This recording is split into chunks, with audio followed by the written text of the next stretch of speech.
Alrighty, ladies and gentlemen, my name is Fox Soul. Welcome to the channel and welcome to a video about Wuthering Waves. It's been a bit of a drought of me actually creating a video and posting on the channel because, hey, let me put it this way, life takes effect and a lot of things have been going on in my life, and right now it's like 3 o'clock in the morning and I'm here making this video because pretty much today is the day that Wuthering Waves first released. Today is the 1-year anniversary of Wuthering Waves. With that being stated, I have seen this game's up and down within the community. I have made different arguments, I've made different commentary towards different events that's happened in Wuthering Waves, and I'm just going to say that I want to put that all into a review, into a 1-year type review about pretty much the misinformation that is being spread, objectively speaking. All of this information and everything else that I'm going to talk about stimulates mainly from the one individual who pretty much everyone will capitalize is the biggest Wuthering Waves content creator there is, and that is Saintonus. Now, with Saintonus, I will say that while some of his opinions do come off quite educational, if you would, they're very well spoken. A lot of the information that he speaks is very much misinterpreted and is created into misinformation. There's a lot of times that information is presented that is dismissed and a point is counteracted with another point, if you would. These are issues that I've had in the community with Saintonus. In fact, my blacklisting actually is kind of caused from the stimulation of me going after Saintonus over, Gacha revenue back in the day, which caused a whole entire fight between me and other content creators. But from the stimulations,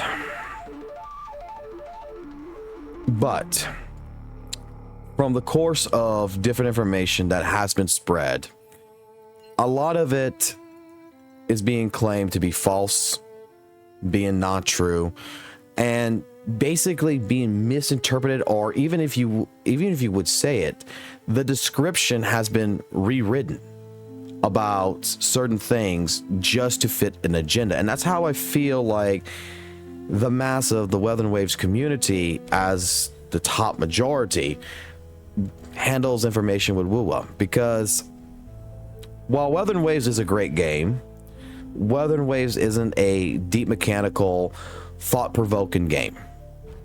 It's very much casualized. Wuthering Waves does not have a true elemental system based in it. It's mostly based on status effects and debuffing. The game itself is just a very casualized gacha game.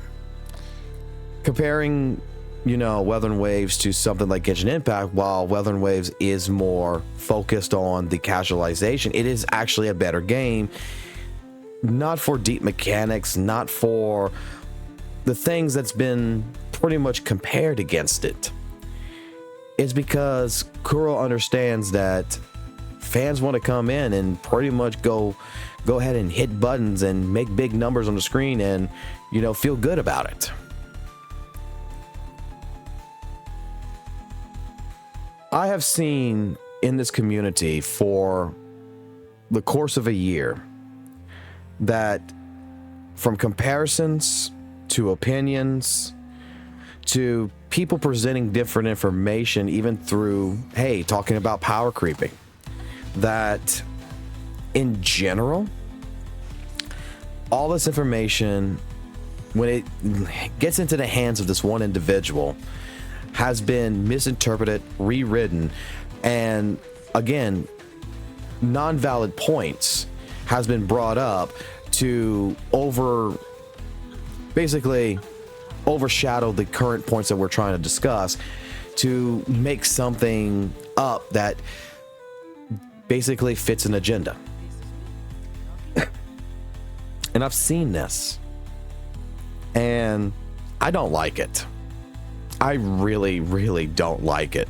And it's kind of a reason why I took a break from Wuthering Waves in general, because it's massively stupid. When we argue about something like Gacha revenue and call it a scam, that it has fake numbers, we're not looking at it as what it actually is. It's an analytical data report that is showing the placements of what games are pretty much reporting as from Sensor Tower, which is getting a report about each and every transaction from iOS, Apple, and Android, Google, that's putting together information to say, hey, on a leaderboard, this is where these games rank. We're only adding a 1.75 multiplier onto it because we can't calculate the Chinese data, and some people want to at least try to guesstimate an educated guess on what that data would be. I use this comparison all the time. Wuthering Waves is an apple, Genshin is an orange. The orange is worth $3, the apple's worth $2. If I add both $1 on top of them, the $3 orange turns into $4, the $2 apple turns into $3. It doesn't change the placement of the leaderboard where Wuthering Waves is. It was a huge stink back last year about this, about how, you know, it's fake numbers and how it ruins the scape of gacha gaming and all this other stuff, instead of just being honest and saying, like, look, some people are just really hard up and they really do believe that this is the Bible, that these are the real numbers, and it's not. We need to inform you that this is educational data to basically do a historical tracking. From there, we've had people who've brought in opinions like Fob about, hey, you know, Chang Li and Jinshi, you know, play the same. Even after the man goes into St. Tonus's chat to correct himself, you know, because someone clipped that basically a little bit out of context. He said it, but it's not what he meant. He was just talking to his chat like normal, and he wasn't thinking, which look, we all do this. We're all human beings. We all make mistakes. But we have a man who legitimately is trying to explain that, you know, when you look at it, Chang Li and Jinshi do play the same because their ultimate goal is to hit resonant skill, build up meter, pop resonant skill. I mean, in terms, Jinshi and Chang Li, yeah, they play completely differently, but their actual end goal is the same. Makes perfect sense. We have other content creators out there like Varus that, you know, is talking in general about Wuthering Waves, is making a video about it, but we're going to harp on the fact that his B-roll footage is bad.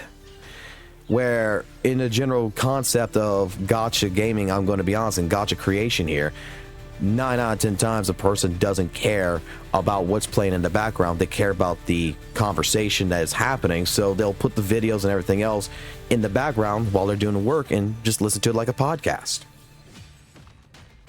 Things like this has spanned across the community, and it doesn't get corrected. In recent times, though, we've had it to where we have a person like St. Tonus that has gone out of his way to start attacking a person for theory crafting numbers about characters, such as the Zanny power creep, that has made basically a massive point that there is apparently no power creeping in Wuthering Waves when there clearly is. It's one thing that I will say like this: when it comes to power creeping in Wuthering Waves, it exists, but it doesn't matter because the content does not right now showcase it. And if you're a casual person who only plays like Wuthering Waves for like 15 minutes, to be completely honest with you, you're not going to notice it. But characters like GN has been power crept by Jinshi. Jinshi has been power crept by Yao, you know, and so forth and so forth. You have Camellia that got power creeped by Carlotta. Carlotta got power crept in a sense by Zanny. It depends on how you want to actually look at things, because there's some people who's arguing that you need to take these units from an S0 to an R0, and you can't compare them with teams. You have to compare them single-handedly. So for a game that has apparently no power creep, if you take that example, a Jinshi at a S0, R0 versus a Carlotta, Some people are saying that is exactly, you know, the characters are exactly the same. They do the same amount of damage and everything else. I'm going to be honest with you. Jinshi sucks at a summon 0 by herself. She doesn't build meter. I've played Jinshi by herself in the co-op events and everything else and never built meter and stuff like this without a proper team. Carlotta smokes the hell out of Jinshi at that point. Characters like Zanny and the new characters coming out, they're building into status effects, which aren't elemental systems, but like Spectral Frazzle. With Phoebe and Zanny on the same team, you have now a reduction in spectral defense for an enemy, as well as you're building up stacks in Spectral Fragile, which actually does more damage altogether for Spectral Fragile and your spectral damage, and it can be added on to the next resonator through weapons and through their kit to Zanny, for example, who is going to utilize that. That showcases that there's a power creep coming. It's not a big deal right now because the content's not going to really showcase this. But through calculations, through different, you know, means, from just visualization, you can see things in this. But a person like Saitonis makes claims that there's no such thing as power creeping. That Wuthering Waves is a very balanced game. And when someone like Maggie comes out with theory crafting showing, hey, you know, at this point, we can see that a top limit possibility of Zanny compiling only perfect data, she could be at a 76k DPS. We're going to go ahead and go fight that. Take a look at the timing, take a look at everything else, and destroy that. Just try to destroy theory crafting, as we basically call it, bullshit. Where what the idea behind it is like a live stream for speedrunning. It's a tool-assisted system. It's a simulation. We're compiling perfect data. We're compiling perfect conditions that at the right conditions, at the perfect frames, at the perfect peak performance, you're able to manage this rotation time and manage to become a 76k DPS. It's flawed because, yes, it's almost inhumanly possible to pull all this, but the data does support that if you take the perfect elements and put them together, it can be done. Just like a speed run. There's tool assisted systems out there that when someone's speed running like Mega Man X, you take a tool assisted system, you put all the best speed runners, best times, their best clipping and everything, and you know, for example, like if you try to clip through a door or something like this in speed running, that sometimes a speed runner, it'll take them 5 or 6 tries, maybe even longer to get through, but it will save them time in the long run. In a tool assisted environment, they do it on the first clip, the first time, to showcase that, yeah, on average, the main world record and everybody who's running this game, they're beating the game in an hour. But if you do everything perfectly and you execute everything perfectly, just like what they're trying to do, you could save a whopping 30 minutes and beat the game in 30 minutes sooner. I know it's a little bit more of an exaggeration, typically be like 15 minutes, but that's the idea. That's the idea behind theory crafting. I will say that in the terms of someone like Maggie, I do believe that theory crafting for a game like Wuthering Waves, Genshin Impact, and everything else, if you enjoy it, that's great. Do you, boo-boo, but I do find it's a little bit insane. Because, especially in Wuthering Waves, a game that is very much casualized, theory crafting is really not a necessity. It's really just there just to be like, oh, cool. Useless information, but cool. And like I said, if it's a hobby of yours and you like doing it, by all means, do it. When I look at other topics, like some people are now trying to claim that Wuthering Waves has a better elemental system than, you know, and this is like the most recent thing, that it has a better elemental system than Genshin. My jaw drops and I'm like dumbfounded because there is no elemental system that's in place in Wuthering Waves. Basically, characters are categorized in fractions. They're categorized as a fusion, as a spectral, as a havoc, as an aerial, as a glacio. Like, same thing for the enemies. there's no clear advantage like an elemental system would be. This isn't Pokemon. In Pokemon, a primary example is you have a Squirtle and a Charmander that's on the battlefield. Squirtle has the advantage because it's water. Water beats fire. You throw a grass type in there, instead of Squirtle, you're at a disadvantage because fire beats grass. But if I throw a Pikachu in there, which is electric, against a Charmander, we're on neutral ground. We're both at the same thing. There is no clear advantage. In Wuthering Waves, elements doesn't actually exist. Spectral Frazzle, aerial erosion that's coming out. Some of the things that characters can do with their kits. It's status effects. It's buffing. It's debuffing. It's not an elemental effect.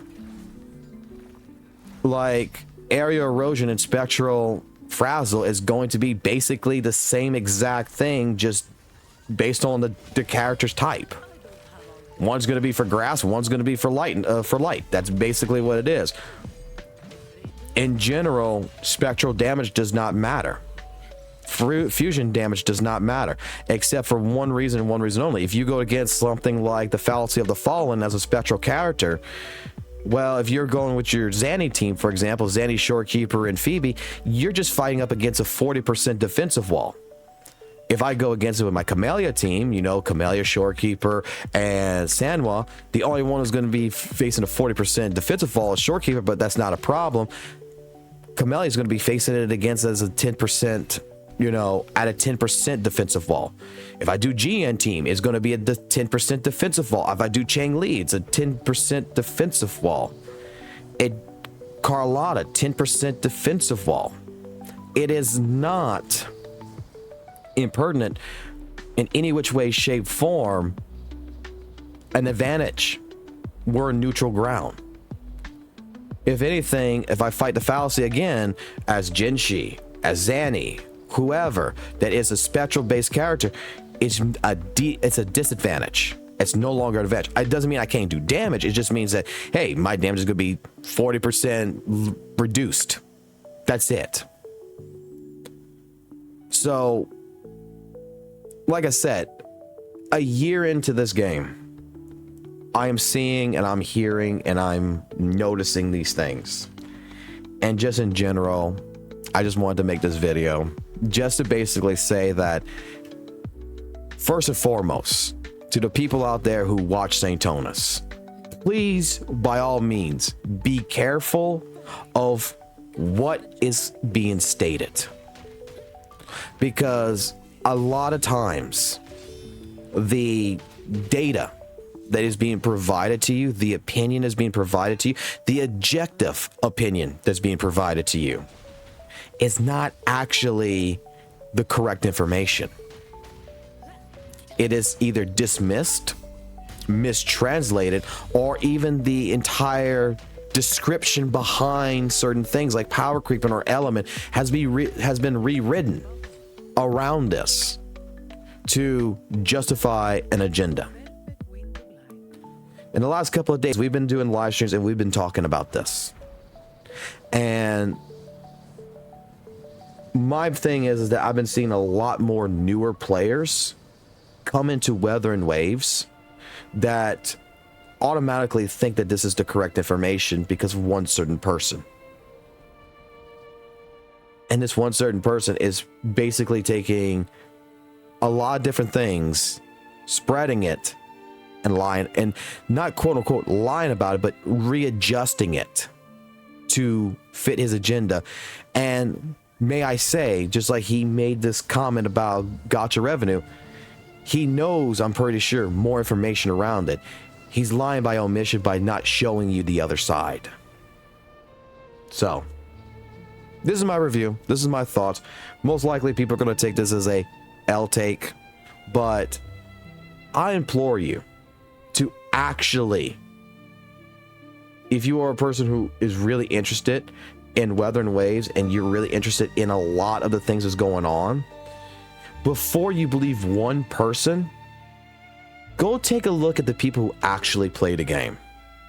The people out there who sit there and talk about it, that don't argue about it to one another, don't fight one another.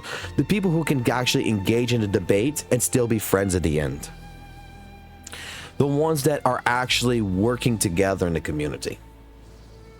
That's what I would implore. So if y'all guys want to talk more about this kind of stuff and you want more details of things that, you know, has bothered me over the year, let me know. We do these live streams pretty much every single day. I try to, at least, and we'll play some more Wuthering Waves and some Smash Legends, actually. So come join the live stream, ask your questions, especially if you think there is something that you know, I should disprove or I should debunk that may come from a certain clown. Let me know, and I'll be sure to go ahead and give you my full opinion of the reason why I either agree or primarily disagree.